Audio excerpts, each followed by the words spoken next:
What's up teman-teman, balik lagi bersama saya dengan Bang Korea dalam segmen Ada Apa Ya? Tanggal 15 Juli 2026, Kang Kyung-hwa, Duta Besar Korea Selatan untuk Amerika Serikat, tiba-tiba ditarik pulang secara mendadak ke Seoul. Buat lu pada yang mungkin gak terlalu ngikutin dunia diplomasi, gue kasih konteks sedikit. Dubes itu biasanya pulang kampung cuma buat momen-momen spesifik. Misalnya rapat tahunan seluruh duta besar, atau pas presiden negaranya mau kunjungan ke negaraan, atau ada urusan keluarga yang super mendesak. Tapi kepulangan Kang Kyung-hwa kali ini di luar jadwal semua itu. Sangat-sangat tidak lazim. Dan yang bikin publik Korea makin sadar kalau ini bukan kunjungan ngopi-ngopi cantik, adalah jadwal pertemuannya. Begitu landing, beliau langsung maraton keliling kementerian. Mulai dari Kantor Keamanan Nasional, Kementerian Perindustrian dan Perdagangan, Kementerian Pertahanan, sampai Kementerian Sains dan Teknologi. Kalau seorang dubes harus lapor ke 4 kementerian kelas berat dalam sekaligus, artinya krisis ini nyenggol soal uang, teknologi, pertahanan, dan keamanan negara secara bersamaan. Nah, di segmen Ada Apa Ya kali ini, gue pengen ngajak lu pada bedah apa yang sebenarnya lagi terjadi di balik layar hubungan Korea Selatan dan Amerika. Karena setelah gue kulik berbagai sumber dan laporan berita, jujur li, ini bukan sekedar urusan diplomasi biasa. Ini adalah cerita soal kebocoran data jutaan orang, janji investasi ratusan triliun yang macet, sampai rebutan teknologi kapal selam nuklir. Dan di akhir nanti gue bakal bahas kenapa situasi yang dialamin Korea ini sebenarnya ngasih warning keras buat negara-negara berkembang lainnya, termasuk Indonesia. Ini menurut gue ya. Nah, sebelum lanjut video ini, gue pengen minta tolong sama lu pada, coba diusahakan untuk tinggalin sentimen lu pada terhadap Amerika yang mungkin bisa negatif, dan simak dengan sedikit open mind ya. Karena di sini posisi Amerika untuk Korea adalah dulu pada waktu peperangan Korea Utara dan Korea Selatan. Kalau tidak dibantu oleh Amerika, Korea Selatan tidak ada saat ini. So kalau Korea lupa sama Amerika, itu namanya kacang lupa kulit. Oke, kita mulai dari isu pertama yang paling panas dan paling masuk akal. Kenapa Kementerian Sains dan Perdagangan sampai ikut campur kasus Coupang? Buat lo yang belum tahu, Coupang ini ibarat Amazon atau Tokopedia-nya Korea. Raksasa e-commerce terbesar di Korea. Tapi yang perlu lo ingat, secara hukum Coupang adalah perusahaan Amerika karena induknya terdaftar di bursa saham New York, NYSE. Fakta ini penting banget buat cerita kita nanti. So, remember that. Secara resmi atau berdasarkan data faktual yang dilaporkan, kasus ini bermula di bulan Juni 2025. Ada seorang mantan karyawan Coupang yang dari China yang resign. Tapi ternyata selama 5 bulan terakhir kerjanya, orang ini diam-diam membobol dan membocorkan data pelanggan. Dan jumlahnya nggak main-main, tems. Otoritas Korea melaporkan ada sekitar 37,5 juta data pelanggan yang bocor. Sebagai perbandingan, total penduduk Korea Selatan itu sekitar 51 juta jiwa. Artinya lebih dari setengah populasi Korea Selatan datanya bocor ke luar negeri. Nah, karena insiden ini, Komisi Perlindungan Informasi Pribadi Korea, PIPC, akhirnya menjatuhkan denda gede banget ke Coupang. Dendanya menyentuh 624,7 miliar won, atau kalau dirupiahkan 7,5 T. Ini menjadi rekor denda terbesar sepanjang sejarah Korea untuk urusan privasi. Sebagai perbandingan lagi, sebelumnya provider telekomunikasi SK Telecom juga pernah kena kasus kebocoran data untuk 23 juta pelanggannya. Waktu itu mereka cuma didenda 134,8 miliar won. Gue inget banget gara-gara itu gue juga pindah provider. Dari SKT gue pindah ke KT.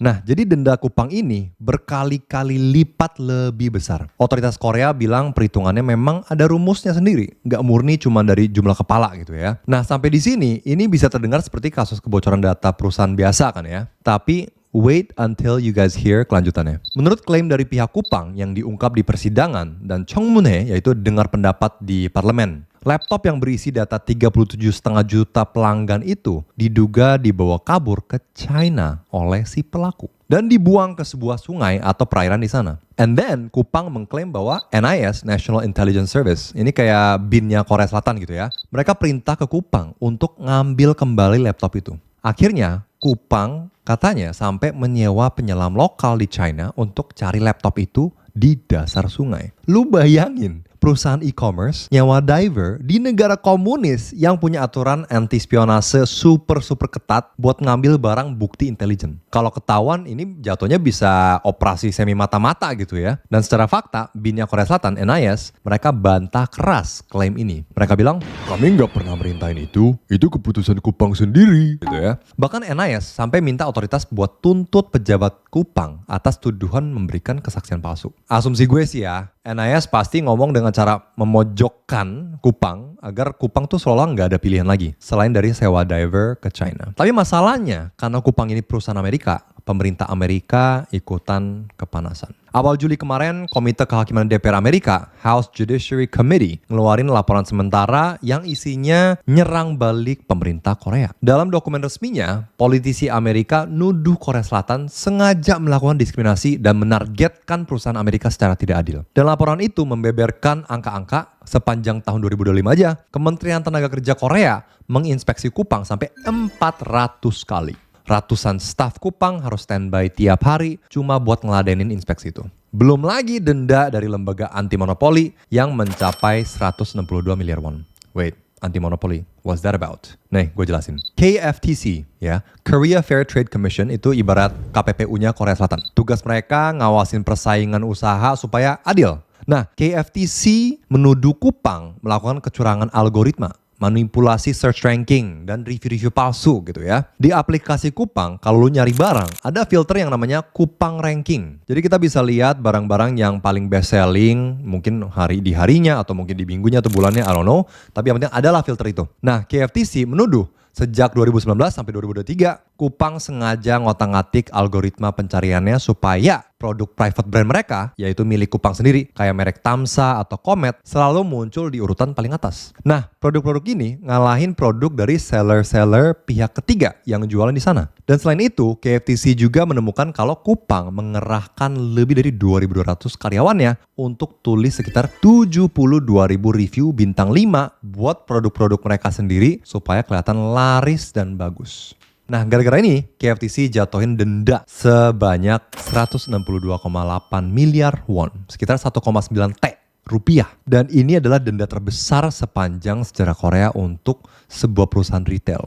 Kalau lu denger versi KFTC, mungkin lu mikir, wah pantas didenda, Kupang curang. Nah, tunggu dulu. Coba posisiin diri lu sebagai Kupang. Jawaban Kupang waktu itu simple dan masuk akal banget. Mereka bilang, ini kan aplikasi kami sendiri. Sama aja kayak pengaturan rak di supermarket. Nih, kita kan pasti udah ke Indomaret dan Alfamart ya. Produk air minum merek mereka sendiri pasti ditaruh di rak paling depan atau yang sejajar sama mata gitu lah ya. Kenapa? Ya karena itu toko mereka, suka-suka mereka gitu loh. Mereka berhak mempromosikan barang milik mereka sendiri. Dan supermarket di seluruh dunia, mulai dari Walmart di Amerika sampai Carrefour, ngelakuin hal yang sama. Nah, menurut Kupang, gak ada satupun pemerintah di dunia ini yang menghukum retailer cuma gara-gara mereka memprioritaskan barang dagangnya sendiri di rak toko mereka sendiri. Bahkan Kupang berargumen bahwa produk yang mereka prioritasin itu adalah produk yang masuk layanan rocket delivery, which means pengiriman kilat, yang memang paling dicari konsumen karena harganya murah dan sampainya cepet banget. Dari kacamata Kupang dan para politisi dari Washington, denda 162 miliar won ini dari KFTC bukan soal menegakkan keadilan. Ini adalah akal-akalan pemerintah Korea buat peras perusahaan raksasa asal Amerika. Coba bayangin Tems, lu udah didenda 7,5 T sama Komisi Privasi, ditekan intelijen, diinspeksi Kementerian Tenaga Kerja 400 kali setahun, sekarang didenda 1,9 T lagi sama lembaga anti monopoli cuma gara-gara lu naruh barang lu di urutan teratas di aplikasi buatan lu sendiri. Makanya Amerika ngamuk. Mereka ngelihat pemerintah Korea sengaja menggunakan berbagai lembaga negaranya dari PIPC, KFTC, sampai tenaga kerja buat keroyokin satu perusahaan Amerika secara sistematis. Nah, going back to laporan yang diberikan Amerika ke Korea. Laporan Komite Amerika ini nulis juga kalau mereka nggak percaya sama bantahan NIS Korea. Kenapa? Karena dari data call log antara 1 Desember sampai 26 Desember tahun lalu, ada lebih dari 230 kali telepon antara Kupang dan NIS. Dan ada dugaan ancaman dari pejabat Korea yang memaksa Kupang untuk nurut. Kalau enggak, mereka bakal dikriminalisasi. Pemerintah Amerika melihat ini sebagai bentuk negara asing yang membahayakan karyawan perusahaan Amerika karena nyuruh operasi penyelaman berbahaya di China tadi. Jadi ini bukan lagi soal e-commerce jualan barang. Ini udah jadi pertarungan lobby. Investor besar Kupang di Amerika udah minta kantor perdagangan Amerika buat terapin pasal 301. Nah, pasal 301 ini senjata pamungkas Amerika buat ngasih sanksi tarif ke negara yang dianggap main curang. Menurut opini gue, lobby Kupang di Washington ini sukses besar karena mereka berhasil ngebentuk narasi bahwa Korea Selatan menindas perusahaan Amerika. Dan ini jelas bikin pusing Dubes Kang Kyung-hwa. Makanya dia harus balik buat ngatur strategi damage control. Nah, kalau urusan Kupang bikin repot Kementerian Perdagangan dan Sains, ada urusan lain yang bikin pusing Kementerian Perekonomian dan Kantor Kepresidenan, yaitu soal utang janji investasi. Going back to tahun lalu, Korea Selatan dan Amerika bikin kesepakatan besar, barter kebijakan gitu ya. Korea Selatan janji bakal invest gila-gilaan di Amerika. Angkanya berapa? Totalnya 350 miliar US dollars. Itu sekitar 5.600 T, bukan 5,6 tapi 5.600 triliun rupiah. Angka yang bikin pusing bacanya. Dan sebagai gantinya, Amerika janji bakal turunin tarif impor buat barang-barang Korea dari 25% menjadi 15%. Secara tertulis, ini kesepakatan yang bagus buat dulunya. Amerika dapat lapangan kerja dan pabrik baru, Korea dapat kemudahan jualan. But reality di lapangan macet. Proses bikin payung hukum buat ngeluarin duit segitu gede ternyata ribet banget. Puncaknya tanggal 16 Januari 2026, Wakil Perdana Menteri Korea Koo Yoon-chol ngasih statement di wawancara sama Reuters. Dia bilang dengan kondisi nilai tukar mata uang sekarang, kemungkinan paket investasi 350 M dolar itu baru bisa dimulai agak telat. Gak mungkin kick off di tahun 2026 ini. Lu tahu apa respons Amerika? Ngamuk Thames. 10 hari setelah statement itu, tepatnya di tanggal 26 Januari, Presiden Trump langsung nge-tweet di sosmednya. Isinya kurang lebih ngancem. Korea Selatan janji mau invest, tapi malah pura-pura lupa dan nunda-nunda. Kalau begini, tarifnya kita balikin lagi, naik ke 25% lagi. Nah, paniklah Korea Selatan. Parlemen Korea akhirnya buru-buru ngebut bikin undang-undang khusus. Tanggal 18 Juni kemarin, UU itu resmi jalan dan mereka ngebentuk Korea US Strategic Investment Corporation buat ngelola dana ini. Tapi masalahnya, sampai detik video ini dibuat, belum ada satupun proyek nomor 1 yang diumumin. Duitnya mau taruh di pabrik mana, di negara bagian mana, belum jelas. Dan yang bikin posisi Korea makin tersudut di mata Amerika adalah tetangga sebelah kita, yaitu Jepang. Gue ngomong kita karena gue orang Korea ya. Jepang juga punya kesepakatan serupa sama Amerika. Nilainya malah lebih gede, 550 miliar dolar. Bedanya, Jepang gerak super cepat. Kesepakatan Jepang diumumin September 2025. Februari 2026, mereka udah ngumumin proyek pertama. 1 bulan setelah itu, pas summit bilateral, mereka ngumumin proyek kedua. Amerika seneng banget sama Jepang dan pastinya Washington bakal noleh ke Korea dan nanya, loh, Jepang aja bisa cepet, kalian kok lambat banget? Sengaja ya, nunda-nunda ya. Ditambah lagi, akhir Juni kemarin Korea Selatan dengan bangganya ngumumin mega proyek domestik. Korea mau bikin klaster semikonduktor raksasa di dalam negeri dengan nilai investasi 1.500 triliun won. Dan 10 hari setelah pengumuman itu, Menteri Perdagangan Amerika, Gina Raimondo, langsung bikin statement nyentil Samsung dan SK Hynix buat mempercepat investasi mereka di Amerika. Dari kacamata opini gue, Amerika itu kayak lagi ngomong gini nih, oh kalian bilang lagi susah gara-gara kurs, tapi kalian punya 1.500 triliun won buat ngebangun pabrik di dalam negeri. Kalian bukan yang gak punya duit, kalian cuma gak mau keluarin duit di Amerika kan. Nah, ketegangan trust issue inilah yang jadi salah satu PR terbesar Dubes Kang Kyung-hwa. Lanjut ke kementerian berikutnya yang dikunjungi Dubes Kang Kyung-hwa, Kementerian Pertahanan. Kenapa pertahanan? Karena ada satu proyek ambisius Korea Selatan yang nyangkut, proyek kapal selam bertenaga nuklir. Berdasarkan fakta sejarah, Amerika itu sangat amat pelit soal teknologi nuklir. Sejak Undang-Undang Energi Atom mereka yang disahkan tahun 1954, Amerika cuma pernah berbagi teknologi kapal selam nuklirnya ke 2 negara doang di seluruh dunia. Satu adalah Inggris di tahun 1958. 2 adalah Australia di tahun 2021 lewat Fakta Pertahanan AUKUS, Australia, Inggris, US. Jadi pas Oktober tahun lalu ada kesepakatan antara Presiden Amerika dan Korea Selatan di mana Amerika akhirnya memberikan lampu hijau supaya Korea bisa membangun kapal selam nuklir. itu menjadi berita masif bagi Korea. Tapi persetujuan ini sejak awal emang ringkih banget. Kalau kesepakatan AUKUS sama Australia itu dapat dukungan penuh dari dua partai di Amerika, kesepakatan sama Korea ini kabarnya lebih didorong secara agresif, secara personal oleh Presiden Trump. Sementara institusi di bawahnya, Departemen Energi, Departemen Luar Negeri, dan Pentagon sebenarnya masih agak enggan karena mereka sangat memegang prinsip non-proliferasi nuklir, yang artinya mencegah penyebaran teknologi nuklir. Alhasil, rapat kick-off untuk ngebahas teknisnya aja molor 7 bulan. Nah, ini kenapa bisa molor? Selain karena Amerika lagi sibuk ngurusin konflik Timur Tengah dengan Iran ya, ada juga kecurigaan kalau macetnya urusan investasi sama Kupang yang gue bahas tadi sebelumnya. Bikin Amerika sengaja hold urusan kapal selam ini. Semacam taktik Sandra gitu. Selesain dulu urusan duit, baru kita ngomongin nuklir gitu ya. Kalaupun mereka udah mulai rapat, ada konflik kepentingan yang belum ketemu jalan keluarnya. Korea Selatan basically maunya kita beli bahan bakarnya, uranium pengayaan rendah dari Amerika. Tapi kapal selamnya kita rakit sendiri di galangan kapal Korea. Sementara Trump waktu setujuin ini, motif utamanya adalah kapal selamnya harus dibangun di galangan kapal Amerika, supaya menghidupkan kembali industri manufaktur Amerika dan menciptakan lapangan kerja buat orang Amerika. Selain itu, halangannya juga ada di birokrasi hukum.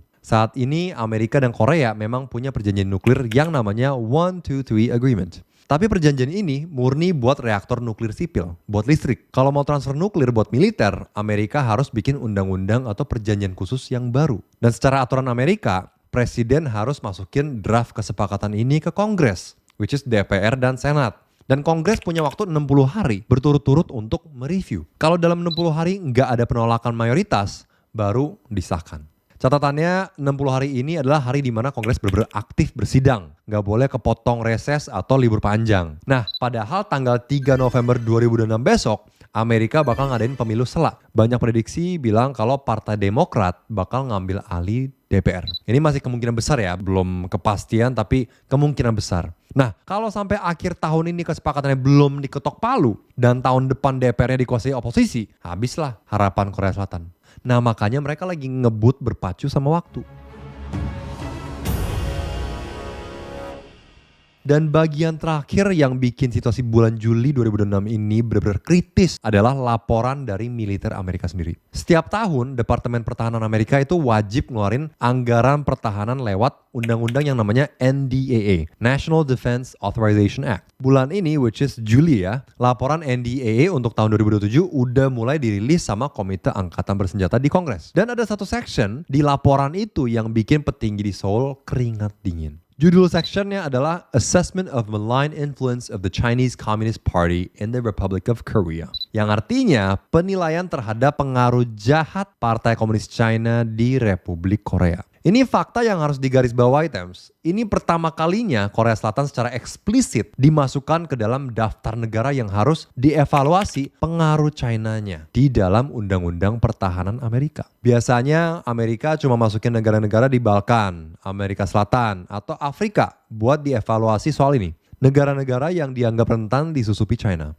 Dengan masuknya nama Korea Selatan ke daftar ini, secara diplomatik ini adalah tamparan keras, Tems. Menurut opini gue pribadi, ini nunjukin kalau trust issue Washington ke Seoul udah sampai di tahap yang cukup mengkhawatirkan. Amerika sadar kalau ekonomi Korea Selatan itu sangat bergantung sama pasar China. Tapi secara militer, Korea bernaung di bawah payung Amerika. Di tengah perang dingin teknologi antara Amerika dan China sekarang, Amerika nggak mau lagi ada negara yang main dua kaki. Mereka kayak ngasih ultimatum lewat laporan ini, lu harus milih. Dan kita bakal pantau seberapa dalam intelijen atau bisnis China nyusup di negara lu. Semua masalah ini numpuk di bulan Juli. Urusan batas waktu tarif yang mau habis di 24 Juli, urusan Kupang yang lagi diinvestigasi DPR Amerika, urusan kapal selam yang dikejar deadline pemilu. Makanya nggak heran kalau Kang Jong-un ditarik pulang. Pemerintah Korea harus nyusun ulang strategi grand design-nya menghadapi Amerika. Kalau nggak, Korea bakal terus-terusan dibully secara kebijakan. Nah, sekarang gue mau masuk ke bagian yang menurut gue paling penting. Kenapa kita di Indonesia perlu peduli sama cerita pusingnya Korea Selatan ini? Selain dari alasan kita suka drakor dan tteokbokki. Jujur li pas gue ngerangkum semua kejadian ini, gue malah ngerasa kayak lagi ngaca ngelihat potensi masa depan negara Indonesia. Pertama, soal seimbangin kekuatan raksasa, balancing act. Korea Selatan lagi kejepit antara Amerika dan China. Ekonomi mereka butuh China, keamanan mereka butuh Amerika. Nah, Indonesia on the other hand, kita jualan nikel, kita bikin pabrik EV, kendaraan listrik ya. Modalnya banyak masuk dari China. Tapi di saat yang sama kita butuh teknologi, investasi militer, dan pasar dari Amerika. Gue tadi sempat sebut kita jualan nikel dan bikin pabrik EV pakai modal China, ya kan? Masalahnya, siapa yang bakal beli mobil atau baterai itu dalam skala masif? Jawabannya ya pasar barat, terutama Amerika. Nah, Amerika punya undang-undang baru namanya Inflation Reduction Act. IRA. Inti dari undang-undang ini adalah ngasih subsidi pajak gede-gedean buat warga Amerika yang beli mobil listrik. Tapi ada syaratnya. Mobil dan baterainya nggak boleh dibikin pakai material dari perusahaan atau negara yang terafiliasi sama China. Kalau nikel kita di Indonesia terus-terusan didominasi modal China, ekspor baterai kita bisa di blacklist dari pasar Amerika. Makanya pemerintah kita lagi mati-matian ngelobi Amerika supaya mau bikin perjanjian mineral kritis, CMA, sama Indonesia. Biar nikel kita tetap bisa masuk pasar Amerika. Selain nikel, jangan lupa, Amerika itu salah satu pasar ekspor non-migas terbesar Indonesia. Jutaan lapangan kerja di pabrik sepatu kayak Nike dan Garment di Jawa Barat dan Jawa Tengah itu hidup dari orderan pasar Amerika. Kalau kita ribut sama Amerika, tarif ekspor bakal dinaikin. Pabrik di sini bisa tutup karena nggak ada orderan. Dan betul, China punya TikTok atau Huawei. Tapi kalau kita bicara teknologi fundamental, fondasi digital masa depan, kuncinya masih dipegang Amerika. Contoh paling real yang baru-baru ini terjadi, mungkin lu pada tahu. Kemarin bosnya Apple, Tim Cook, sama bosnya Microsoft, Satya Nadella, datang ke Jakarta. Microsoft bahkan janji investasi belasan T rupiah buat ngebangun pusat data center, dan infrastruktur AI di Indonesia. Sistem perbankan kita, cloud computing, mesin pencari, sampai sistem operasi, Windows, Android, iOS, semuanya bergantung sama raksasa teknologi Amerika, which is Google, AWS, Microsoft, Apple. Kita butuh transfer teknologi dan infrastruktur AI dari mereka supaya talenta digital dan startup Indonesia nggak ketinggalan zaman. Dan ini yang paling krusial, di wilayah Laut China Selatan termasuk perairan Natuna kita. Tensinya lagi tinggi banget karena klaim wilayah China. Logikanya gini, Tams. Gak mungkin kan kita beli senjata utama dari negara yang kapal nelayan dan Coast Guard-nya sering mondar-mandir masuk ke wilayah ZEE kita secara ilegal. Makanya untuk urusan militer yang strategis, Indonesia selalu kiblatnya ke barat. Terutama Amerika dan Eropa. Contoh realnya, pemerintah Indonesia kemarin baru aja sepakat beli puluhan helikopter tempur Sikorsky Black Hawk dari Amerika. Dan kita juga lagi proses ngeborong jet tempur canggih F-15EX buatan Boeing Amerika. Belum lagi pesawat angkut C-130J Super Hercules yang rutin kita beli dari Lockheed Martin dari Amerika. Dan setiap tahun tentara kita latihan gabungan gede-gedean sama militer Amerika lewat program Super Garuda Shield. Jadi kesimpulannya, kalau kita terlalu condong ke Amerika, pabrik smelter, nikel, dan kereta cepat kita yang dimodalin China bisa macet. Tapi kalau terlalu mesra sama China, pasar ekspor kita ke barat bakal diblokir. Akses teknologi AI kita dipersulit, dan modernisasi alutsista TNI kita buat jaga kedaulatan bakal terhambat. So itu alasannya kenapa melihat Korea Selatan ditekan kiri kanan itu bikin kita sangat khawatir. Karena Indonesia juga lagi main bidak catur yang persis sama. So anyways, kasus masuknya nama Korea di dokumen NDA Amerika itu ngasih tahu kita di mata superpower, sikap netral atau bebas aktif itu perlahan-lahan sepertinya mulai nggak bisa diterima. Suatu hari nanti, tekanan untuk memilih pihak mungkin bakal datang dengan sangat brutal ke negara berkembang seperti kita. Dan kedua, kasus Kupang ini mind-blowing banget buat gue. Bagaimana sebuah perusahaan yang beroperasi di Korea, jualannya ke orang Korea, pas kena denda karena ngilangin data warganya sendiri, malah bisa ngerakin politisi di Washington buat neken pemerintah Korea. Cuma karena mereka listing di bursa saham Amerika. Sekarang coba kita tarik ke Indonesia, Tams. Kita juga punya banyak platform asing yang nguasain data hidup kita. Mulai dari medsos, e-commerce, sampai aplikasi transportasi. Pernah kejadian kan, Tams ya? Saat pemerintah Indonesia coba ngatur regulasi, for example kasus TT ya, TT Shop yang sempat dilarang. Lalu akhirnya balik lagi dengan akuisisi Tokopedia. Apa yang terjadi kalau di masa depan ada perusahaan multinasional yang melanggar aturan privasi di Indonesia, didenda triliunan sama Kominfo, lalu perusahaan itu menggunakan lobby di negara asalnya untuk ngasih sanksi ke ekonomi ke Indonesia. Apakah pemerintah kita bakal tahan banting hadepin tekanan lobby dari negara adidaya yang membela perusahaannya? Ini ngebuktiin kalau di era digital yang namanya kedaulatan negara itu udah nggak cuma diukur dari batas darat dan laut, tapi dari batas kepemilikan modal dan data. Ketiga, soal janji manis investasi. Pelajaran dari kasus macetnya janji 350 miliar US dollar Korea ke Amerika itu simple. Berjanji itu gampang, eksekusi hukumnya itu yang susah. Kita di Indonesia sering banget denger kan ya, presiden habis kunjungan dari luar negeri, wah bawa oleh-oleh invest 1.000 triliun.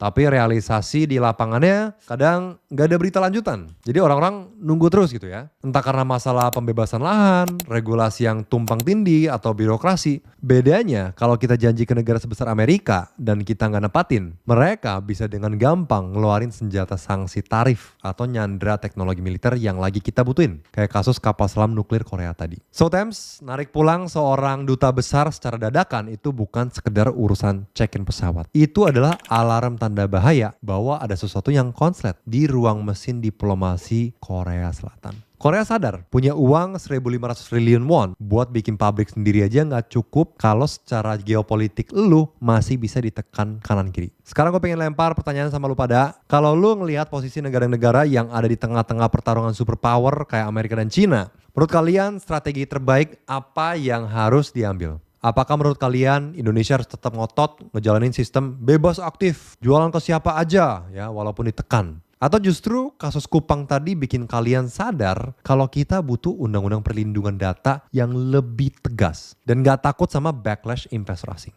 Dan di sini gue jadi kepikiran juga ya Thames ya, but correct me if I'm wrong, awareness masyarakat Indonesia terhadap privasi dan informasi pribadi kayaknya belum cukup sensitif. Jadi paling pikirnya ya udah, NIK gue bocor kemana ya udah, kartu keluarga gue bocor kemana ya udah gitu. Itu persepsi gue ya sebagai orang Korea yang tinggal di Indonesia selama 24 tahun. So correct me if I'm wrong kalau emang salah. Kenapa gue pikir seperti itu? Karena sorry to say, semuanya bisa serba diakses di sini. Ini opini gue, bisa banget salah, so silakan dikoreksi misal ada kesalahan menurut kalian. So tulis pandangan lu pada yang jujur di kolom komentar, gue pengen banget baca argumen dari kalian. Dan jujur isu ini menurut gue bakal relatable banget sama kondisi ekonomi di masa depan Indonesia. Terima kasih sudah nonton sampai sini, terima kasih juga udah nemenin gue bedah isu ini sepanjang ini. So sampai jumpa lagi dalam Ada Apa Ya selanjutnya. Annyeong, apa kata dunia?